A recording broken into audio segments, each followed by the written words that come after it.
So mga par, matapos nga po may announce ang bakbakan ni Floyd Mayweather Jr. kalaban si Mike Tyson na mangyayari sa 2026. Kagaya sa inaasahan natin mga idol, nagflex ka agad ng paldo-paldong pera si Floyd. Tila nakabali yata si Kalbo ng first money nito sa kikitain niya kay Mike Tyson. Kung saan merong rumors mga idol na posibleng kikita daw si Floyd na hindi bababa sa $50 million sa laban nito kay Mike Tyson. Kaya tiba-tiba talaga mga idol si Floyd dito. Mas malaki pa daw ang kikitain ni Floyd mga idol kumpara sa kinita ni Jake Paul sa laban nito kay Mike Tyson. Ipapalabas daw ang bakbakan sa pay-per-view sakaling hindi daw sila makakuha ng deal sa Netflix. Well, naniniwala talaga tayo mga idol na mas malaki ang makukulimbat na pera ni Floyd kung si Manny Pacquiao ang kanyang nilabanan. Kasing edad kasi nito mga idol at aktibo pa si Pacman sa bakbakan. Posible talaga nila kitain mga boss. Kinitan nila dati sa unang laban nila. Pero yun nga mga idol, masyadong playing safe si Kalbo. Gusto nito lumaban kalaban ng senior citizen na si Mike Tyson.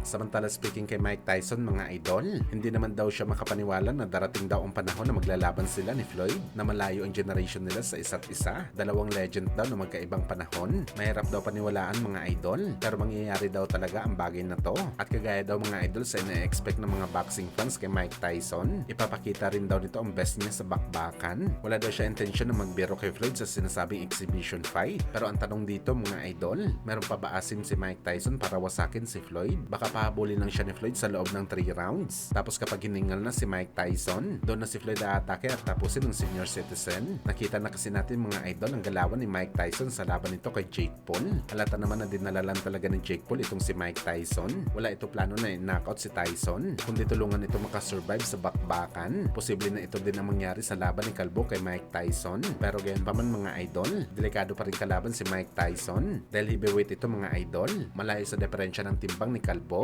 Kaya baka makachamba ito ng suntok mga boss at mapatulog nito si Floyd sa bakbakan.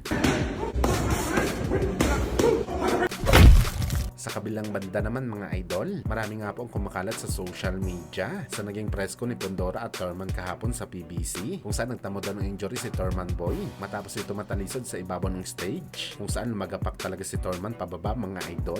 Walang report na to mga idol na hindi talaga totoo. Walang bali sa boto si Thurman Boy at hindi naman ito nagalosan. Nahulog lang talaga ito sa stage mga idol. Talagang lutang lang si Thurman mga idol kahapon. Malas na talaga ang bagay na to kapag na-cancel pa ang laban ni Thurman dahil lamang nahulog ito sa stage. Importante ang laban na to kay Thurman Boy mga idol. Kapag nanalo siya dito, posible talaga nito marigin ang kanyang sarili bilang isang legend matapos ma-upset kay Manny Pacquiao sa bakbakan. Oh,